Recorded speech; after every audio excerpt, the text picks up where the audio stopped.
Jammu Links News Top Stories is brought to you by Tasya Herbals alcohol-based hand sanitizer with neem and aloe vera extracts, helping India fight COVID-19.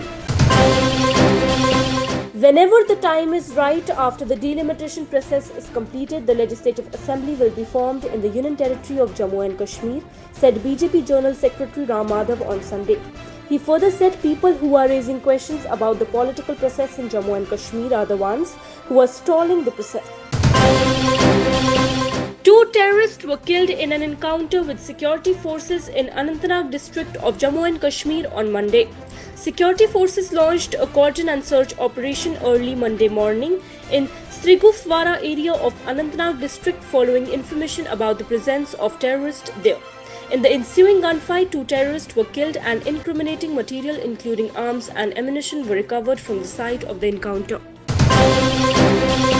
Strict lockdown restrictions were reimposed in most parts of Kashmir, including in Srinagar city on Monday, after a sudden surge in COVID-19 cases in the valley over the past 1 week. In Srinagar, the district administration has identified 88 containment zones across the city, and strict restrictions on public movement and activities were imposed after a sharp spike in COVID-19 cases. The administration has also issued orders for cancelling of all leaves of government officials in the district and are calling them for duty. J&K Pradesh Youth Congress on Monday staged protest against the BJP government at the centre of the rising fuel prices across the country. Led by Uday Bhanuchip, the Youth Congress activists assembled at Exhibition Ground Jammu and raised slogans against the union government for hiking petrol and diesel prices. They shouted slogans against BJP government and demanded immediate rollback of the hiked prices. J&K Employees Joint Action Committee on Monday held a one-day protest demonstration at Exhibition Ground Jammu and demanded framing of comprehensive policy for the regularization of daily rated workers and release of their wages. While talking to reporters, President of the committee Babu Hussain Malik said that thousands of daily rated consolidated workers have been engaged by the government in different departments since long. Some workers are in the service for the last over 20 years. They are the most exploited ones. Many of them are unpaid for the months but are being made to work without wages. Amid India-Chinese standoff, Army Chief General M.M. Naravane on Monday visited forward areas along the 198-kilometer-long India-Pak international border in Jammu region to review security scenario and preparedness of troops. General Naravane was briefed by senior commanders on the security situation there. The Central Board of Secondary Education on Monday declared the results for Class 12th Examination 2020 as per CBSE with 88.78% pass percentage this year for Class 12. The pass percentage has increased by 5.38%. Last year the pass percentage was 83.40%. A mysterious drone was found close to the border village on Monday on the Jammu city outskirts. Police sources said that a mysterious drone was found this morning in village Bhuttechak of Faliya Mandal area in Satwari. They said that some locals noticed the flying object lying on the ground and informed the police, following which police parties rushed to the spot.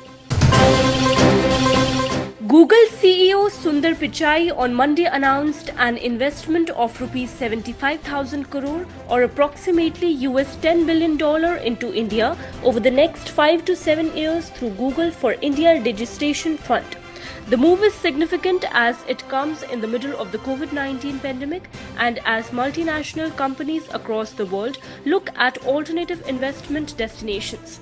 Pichai, along with Union Minister Ravi Shankar Prasad, virtually attended the 6th annual edition of Google for India. For the first time in the history of Jammu and Kashmir, no official function was held to commemorate Martyrs' Day observed on July 13th, every year in memory of those killed in firing by soldiers of Dogra ruler Maharaja Hari Singh in 1931. In a break from past, there was no function at the Martyrs' Graveyard here after the government dropped July 13th from the list of gazetted holidays last year. The National Conference on Monday moved the Jammu and Kashmir High Court seeking early release of 16 party members who have been detained at their house illegally since August 5th last year, the day the centre announced the withdrawal of the erstwhile state's special status. NC President and Lok Sabha member Farooq Abdullah and NC Vice President Omar Abdullah filed the habeas corpus petitions challenging the unconstitutional and illegal house detention of senior leaders and functionaries according to a party statement. DIG Baramulla M. Suleiman on Monday said that arms and ammunition recovered from the 3 Lashkar-e-Toiba terrorists killed in Sopur shows that they are planning a big attack. 3 terrorists linked to Lashkar-e-Toiba have been killed in intervening night of July 11 to 12 in encounter in Sopur.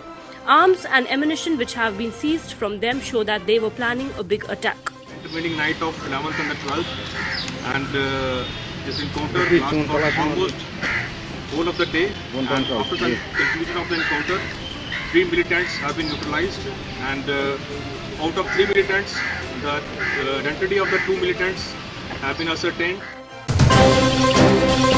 The Supreme Court on Monday refused to entertain a plea which sought directions for restrictions for the Amarnath Yatra in Jammu and Kashmir due to COVID-19 pandemic.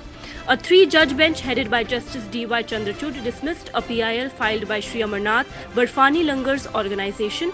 The court left it to the local administration and refused to interfere with the steps they were taking by restricting pilgrims this year. The court cited the principle of separation of powers and said the administration would take a call on it.